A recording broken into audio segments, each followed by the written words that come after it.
I just bought the cheapest cordless angle grinder that I could possibly find on Amazon, and today I'm gonna absolutely torture this thing on Spencley Design Co.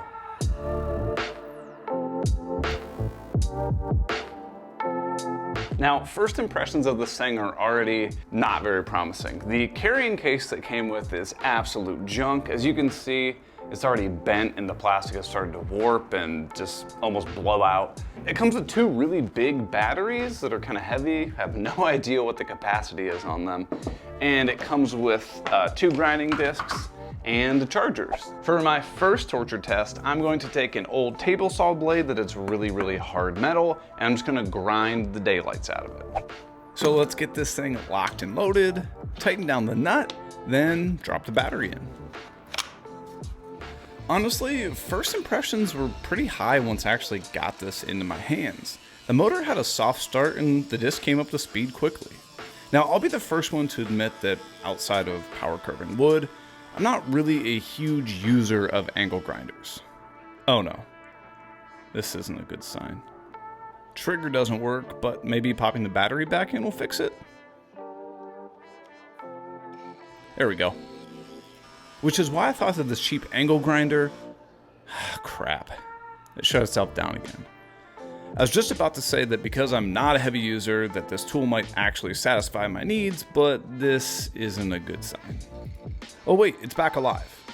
So if I am power carving wood, I'd more than likely stick with my corded angle grinder that's geared specifically for carving, and this cordless one would pretty much just be designated for super small tasks.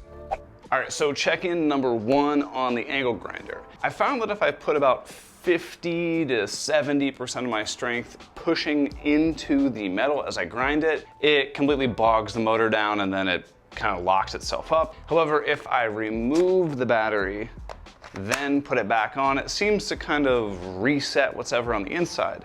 So if you're somebody who has to press pretty hard into whatever they're grinding or cutting, this isn't for you. But let's keep testing it and see if we can kill it.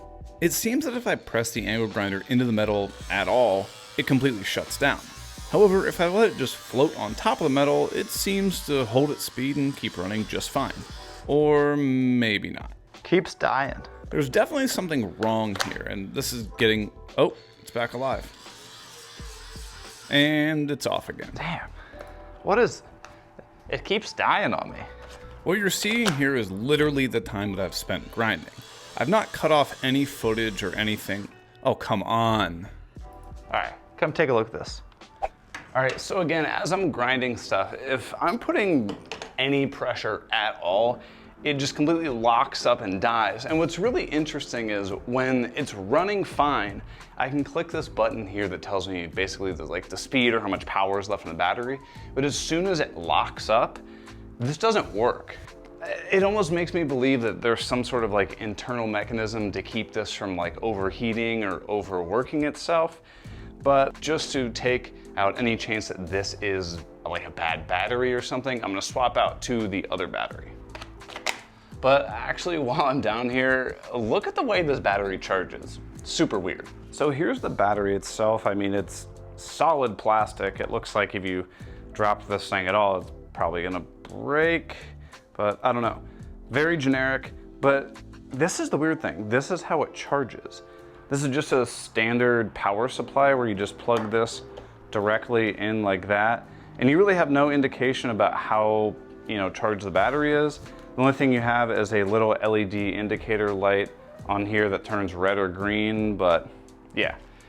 Batteries don't feel very promising. So the fresh batteries seem to work much, much better, as you can see by this longer time lapse, but let's have another talk. All right, check-in number 2. It seems that after swapping out to the other battery, it's working a little bit better. Now, according to the dial in the back, both batteries were completely full. However, this one doesn't feel quite as hot. What does warm mean? And I'm able to put a substantially larger amount of pressure onto the metal while I'm grinding it without it bogging down. Now, for that first round of testing, I was using this grinding blade here.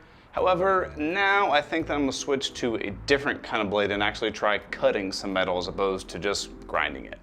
So now to change the test up a little bit, I put a metal cutoff disc on here and see what we can cut. Now this test is something that I'd say I'm much more likely to actually do since I don't really weld. I was able to cut through this black iron pipe with no problem at all. You can hear the motor start to bog down just a little bit as I apply pressure and ignore my horrible skills with the grinder. But I mean, the nice thing about that being underpowered is that it stops if the disc gets caught. I guess that's nice, I don't know. While I try to cut the pipe lengthwise, if you made it this far in the video, leave a comment down below that says walrus, and if you have a suggestion about tools that you want me to torture test in the future, I promise I'll get back to you. And that didn't go well. Even the old trusty reset didn't work. Battery's dead. Yep, just dead battery, it's back. The weird thing is that the battery actually said that it was full, however, the grinder wouldn't start at all. So swapping over to a new battery seemed like it'd help on this long cut, so let's try cutting into a different material.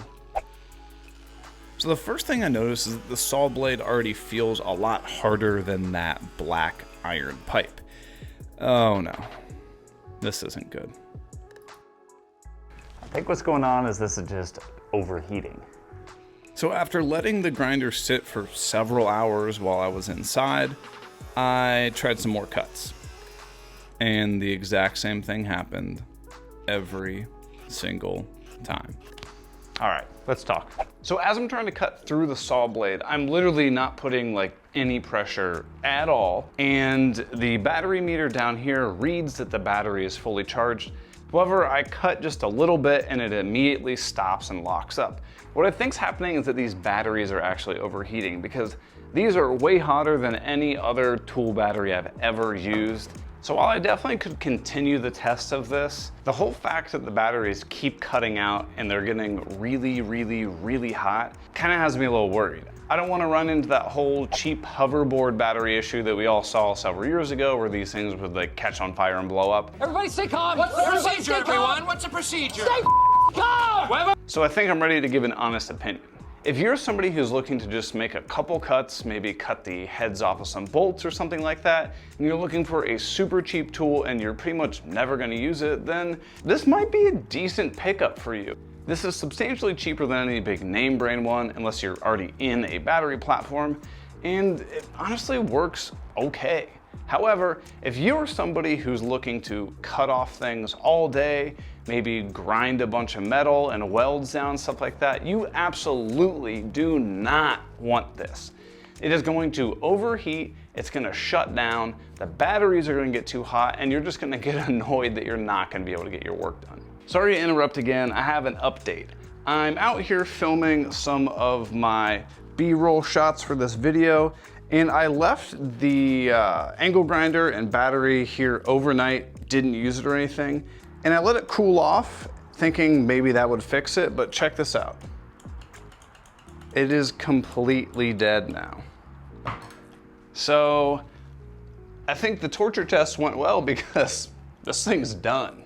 So I think we know where this belongs.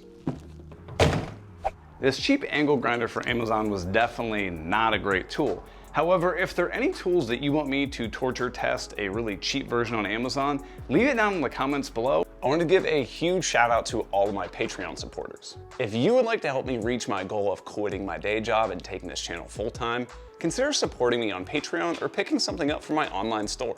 Over there, I've got detailed plans for every project I've built, plus t-shirts, hats, and other cool stuff that you might want to check out. Thanks so much for stopping by, and I'll see you on the next one.